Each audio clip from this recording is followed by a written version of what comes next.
procriminales, leyes que han favorecido a la criminalidad organizada, leyes que han desarmado en términos prácticos al Estado en su lucha contra la delincuencia organizada, el crimen que está azotando y asolando nuestro país en complicidad y en alianza en algunas zonas con el propio Estado que se disfraza de autoridad pero que actúa de la misma manera lamentablemente.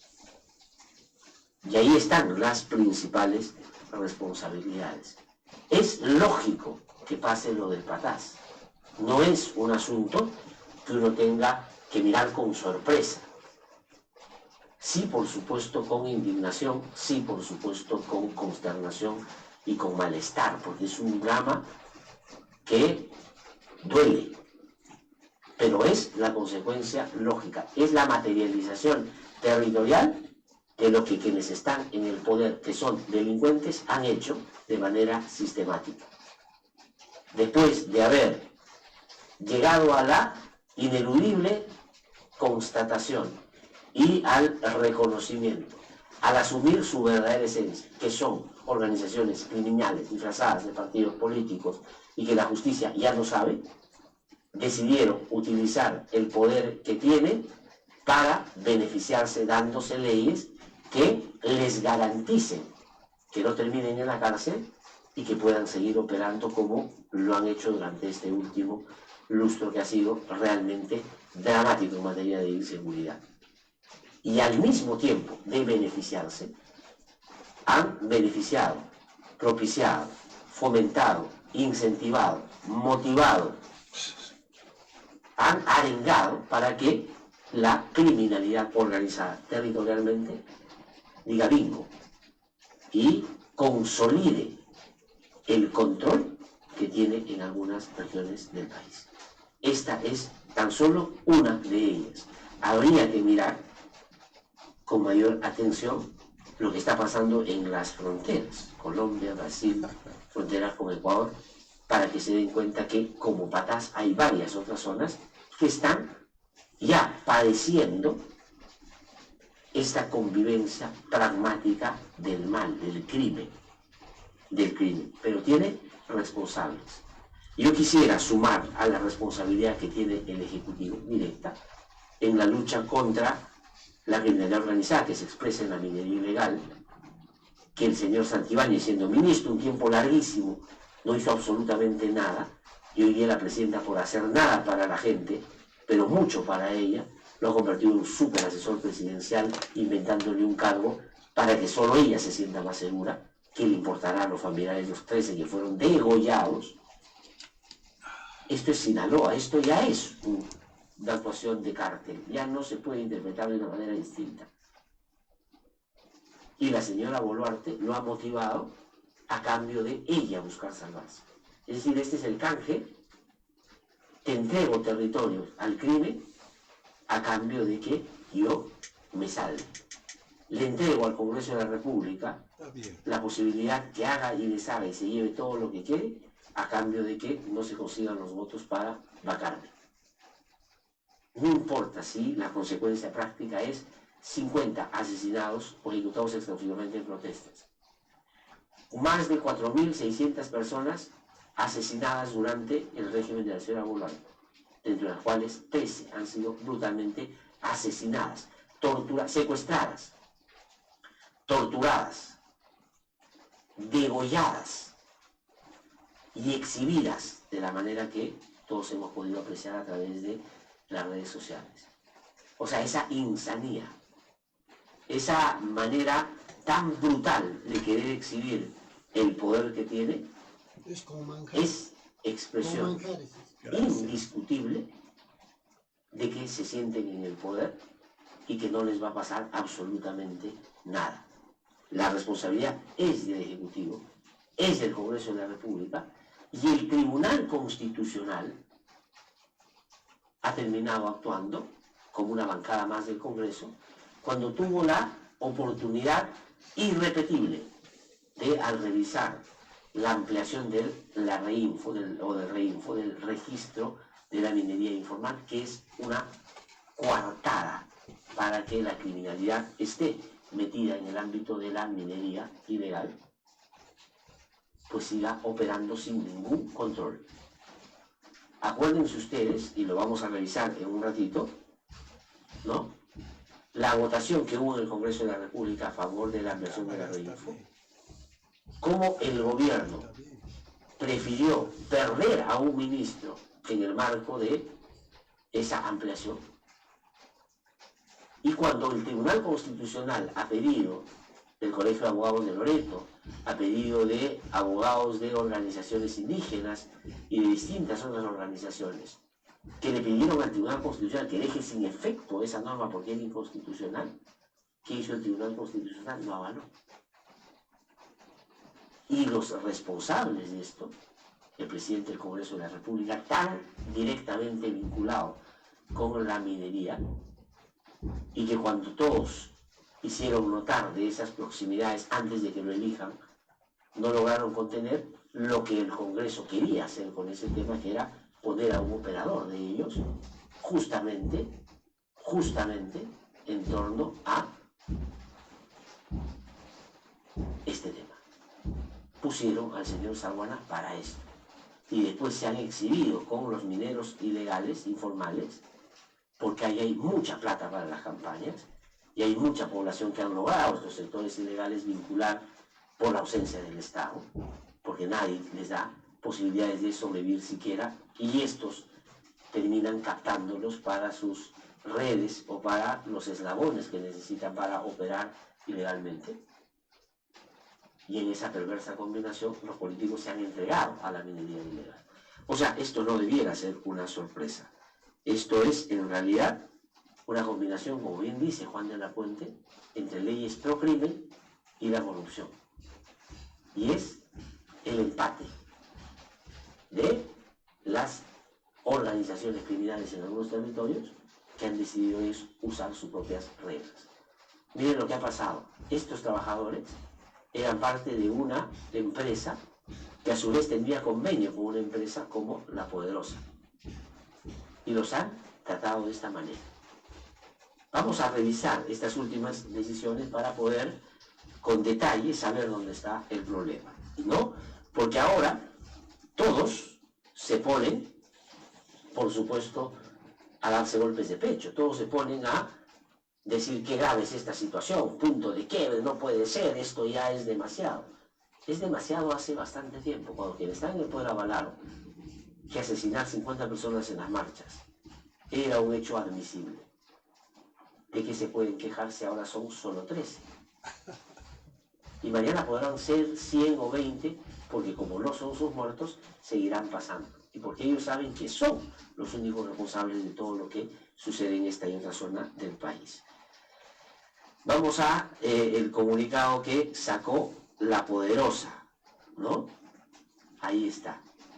Dice, con los 13 suman ya 39 los colaboradores mineros artesanales y sus trabajadores ultimados por las bandas criminales que han tomado el control de Patás. Hoy convertida en un territorio sin ley, en el que la violencia campea impunemente, cegando vidas, sembrando el terror y sometiendo voluntades. Sometiendo voluntades significa corrompiendo a las autoridades. Lo mismo por parte del Congreso, cuyas reiteradas ampliaciones de Reinfo han servido de manto protector para que los mineros informales ilegales sigan desarrollando sus actividades impunemente como parte de un proceso que ha demostrado ser un total fracaso. Es decir, una empresa como La Poderosa, que es una de las empresas más grandes que hay, en su alianza con empresas más chicas, que a su vez, formalizadas, y que a su vez contratan gente de la zona, se ven afectadas de esta manera porque la minería ilegal, esa garantizada por la ampliación de la Reinfo, del registro de minería informal, pues han hecho de la práctica ilegal el elemento que empieza a dialogar con otros actos ilegales como la posesión de armas y el uso de armas sin ningún control en la zona. Porque esto es una expresión de eso también, como dice Juan de la Puente, de la convivencia del crimen en sus distintas expresiones, ¿no? Entonces, eso es lo que dice la minera. Aldo Carlos, alcalde de Patás, así se ha expresado, doliente y sangrante, porque las personas que han sido brutalmente asesinadas son hijos del pueblo, de la gente, de la zona. Y que claro, metidos en una circunstancia de esta naturaleza, como dice la Poderosa, en una zona sin ley, terminan, por cierto, solo siendo una contabilidad y no pasa absolutamente nada. Ya asesinaron hace no mucho también un grupo de trabajadores ahí. Y antes otras. Van 39, según lo que da cuenta la contabilidad de esta empresa. Vamos a escuchar el drama que cuenta el alcalde de Patás. Esto jode, esto duele, y que hasta ahora la presidenta de la República no se haya pronunciado por los 13 asesinatos en Patás, por lo que ha ocurrido ayer en el distrito de Tayabamba. Así nos olvidan. No hemos tenido con qué evacuar a los heridos de bala. Ayer a las 6 de la tarde, viendo ambulancias malogradas para que se vayan hasta la ciudad de Trujillo. Esto jode, esto tiene que parar. Basta ya. Señores indolentes del gobierno central, atiendan a esta provincia. No nos sigan jodiendo la vida. ¿Cómo es posible que no tengamos hospital? ¿Cómo es posible que no tengamos nuestras carreteras de 1 centímetro de carpeta asfáltica? Nosotros le aportamos todo al país, le damos todo el oro. Solo queremos que nos devuelvan el desarrollo, no sean miserables. Bien, bien. Esa voz tan sentida y tan dolida expresa lo que hace bastante tiempo vienen reclamando las autoridades de la zona. Al Congreso, pro crimen. Al Ejecutivo, pro crimen. Al Tribunal Constitucional, que ha sido el aval de la ampliación de la Reinfo y por lo tanto ha favorecido a este sector que ahora sabemos que está metidos en este tipo de actos tan violentos y tan desgarradores y tan dolorosos. Hay que sumarle a eso también al señor gobernador de la región, el señor Acuña, ¿no? El que con su plata se manda a hacer estatuas de bronce y que se larga cuando las cosas están complicadas porque él dice tiene el derecho a descansar después de no haber hecho nada. Y como es el soporte de un gobierno mediocre y procriminal como el que tenemos, entonces no le pasa nada, porque él sabe canjear sus votos para beneficiarse y capturar el Estado y hacer en contra de lo que la gente necesita negocios, que es lo que sabe hacer.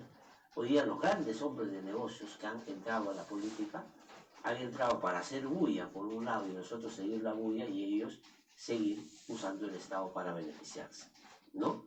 Ahí está el alcalde. Y el señor Gustavo Adriansen, que debiera haberse largado hace bastante tiempo por incapaz. El 30 de abril, cuando ya habían transcurrido varios días del inicio del secuestro de estos trabajadores de la empresa NGR, que a su vez le prestaba servicios a la Poderosa, que a su vez es una de las empresas más grandes, que ahí también hay que poner el otro asunto que es importante. 3 asuntos que son importantes y por lo general no se incorporan en el análisis sobre este tema. La cantidad de gente que se está vinculando a la minería ilegal por falta de oportunidades. 1. Como el narcotráfico en su momento en el BRAE, recordarán ustedes. Lo segundo, el precio altísimo de la onza del oro, que si sigue creciendo, está en 4.000, 4.500 y más la onza, entonces eso va a llevar a que esto siga reproduciéndose. Es decir, que la minería ilegal siga destrozando todo lo que está destrozando. Y que las empresas grandes, por cumplir con la demanda que tiene que cumplir hacia afuera, pues también intermedien con estas empresas y blanqueen y laven mucho de estos del oro cochino que viene de esa fuente. Eso también hay que decirlo, no es un asunto que se dé de manera espontánea, es un asunto organizado porque así funciona este negocio hace bastante tiempo. Y lo que pasa es que no se mira con atención, porque claro, eso es algo que es preferible meter debajito de la alfombra, Pero ahí está parte del problema, ¿no es cierto? Esta es la consecuencia práctica, concreta, ¿no? Del canje, de impunidad por favorecimiento y mejores condiciones para el crimen organizado, en sus distintas expresiones, incluida sobre todo la política, por supuesto. Y decía yo, cuando ya se había producido el secuestro, había información sobre esto y era posible tomar acción, el señor Gustavo Alliance, el 30 de abril, dijo que los órganos de seguridad, que la verdad no sirven para absolutamente nada, no tienen información, que el secuestro de trabajadores de la minera Poderosa sea veraz. Vamos a escuchar. Se había dicho que estos mineros secuestrados pertenecían a Minera Poderosa.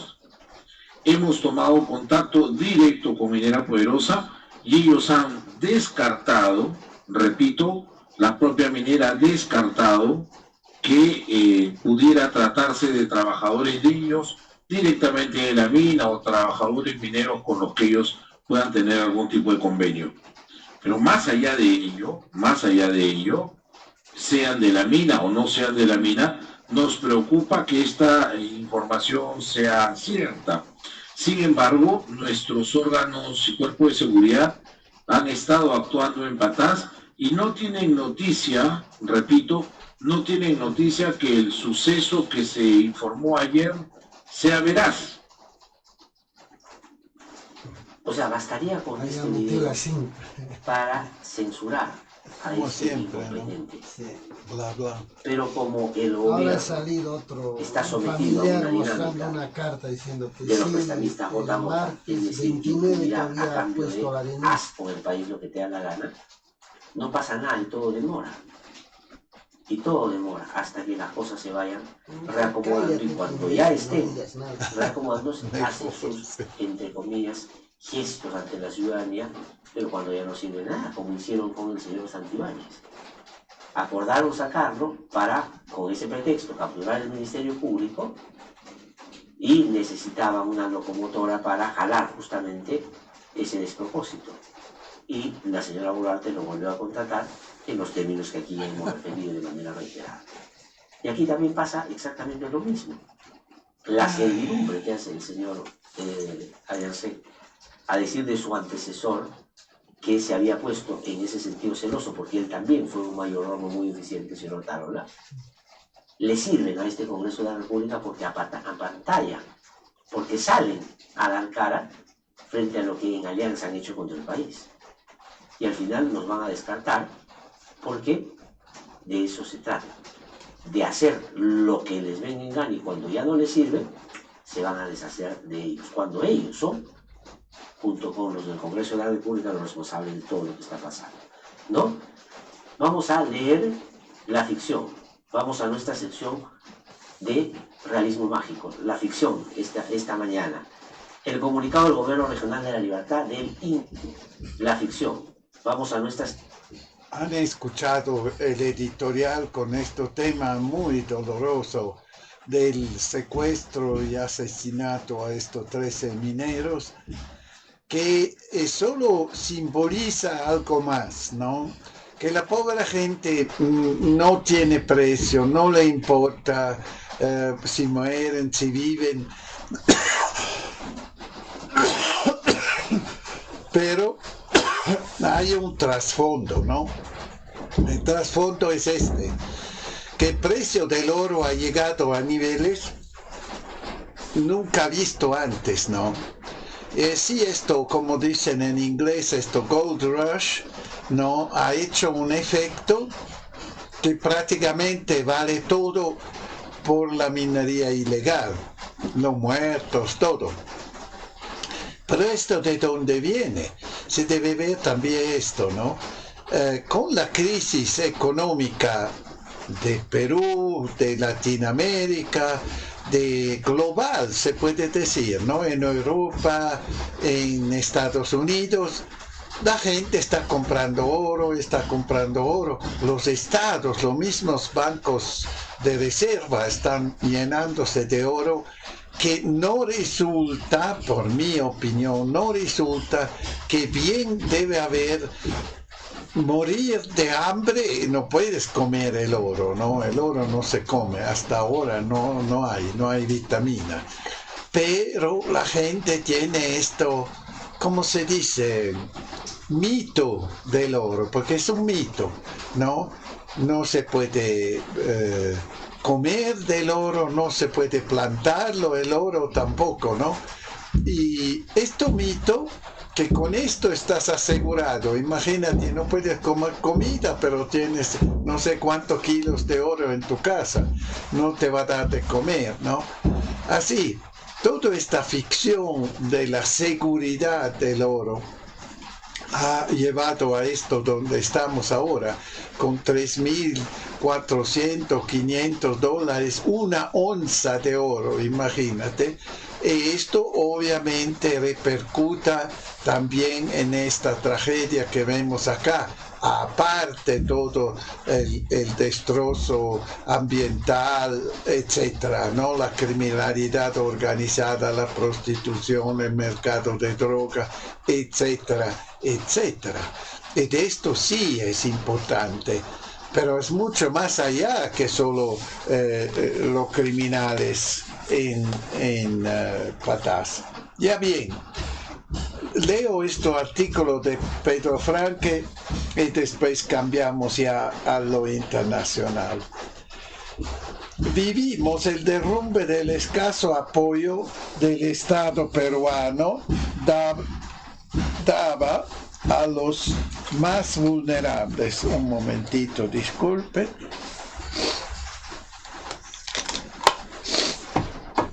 Vivimos el derrumbe del escaso apoyo que el Estado peruano daba a los más vulnerables, los gusanos y bacterias que proliferan en la alimentación escolar nos avientan a la cara la podredumbre del gobierno actual. Semana tras semana sale un nuevo escándalo de niños y niñas intoxicadas por la comida de Vasimicuna, programa bautizado así por Dina Boluarte en un vano esfuerzo de cirugía estética para cambiarle el rostro. Esta operación tampoco funcionó. No es, por cierto, un programa de menor envergadura. El presupuesto aprobado para este año es de 2.600 millones de soles, el mayor de todos los programas sociales, duplicado a Juntos y a Cuna Más.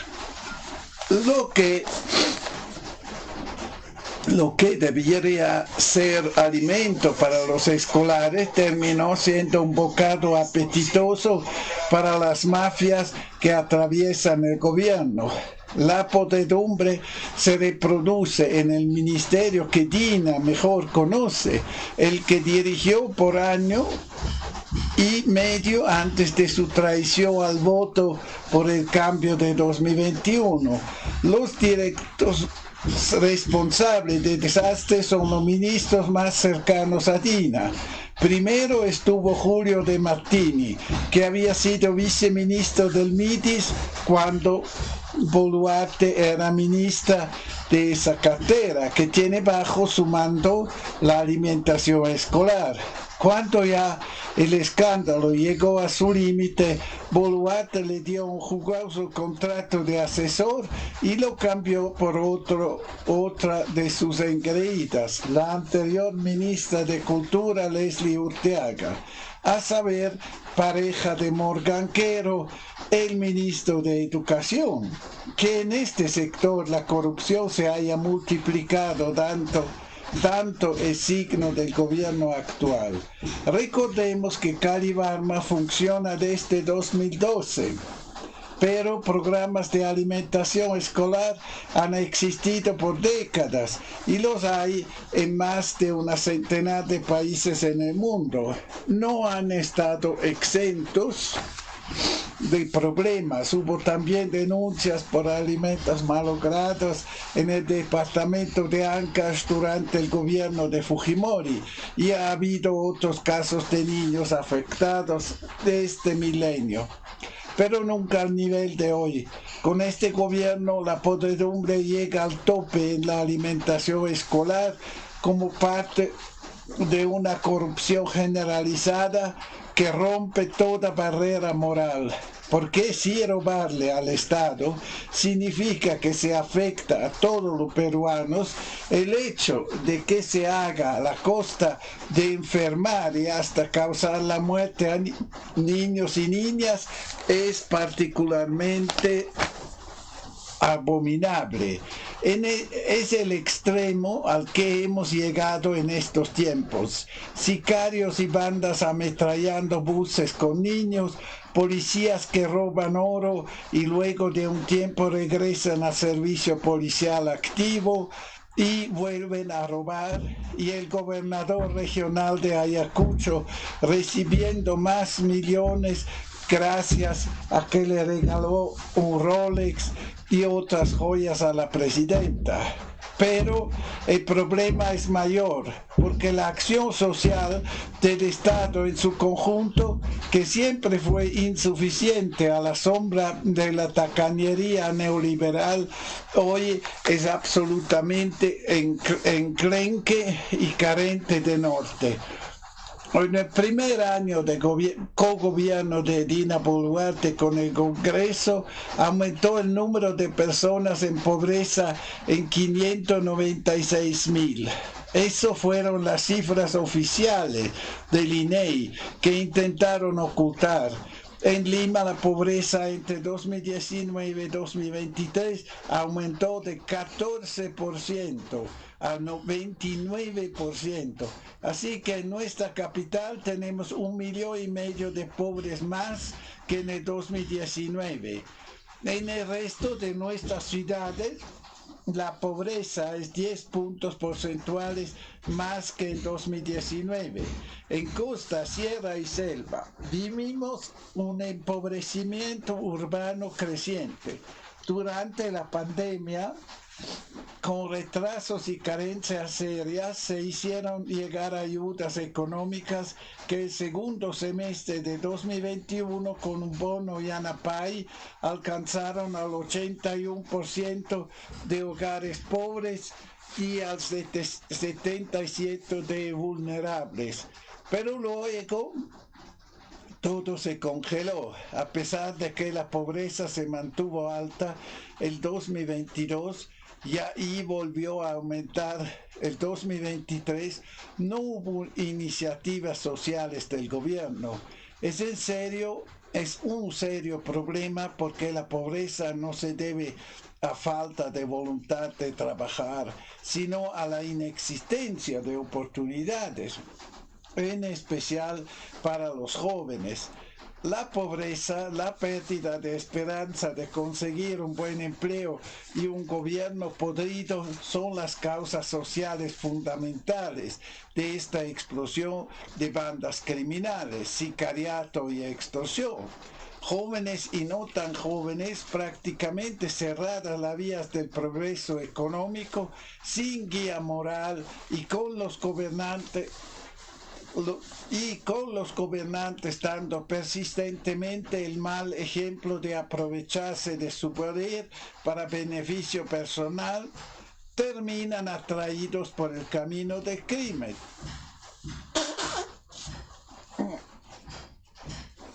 Y la violencia salvaje.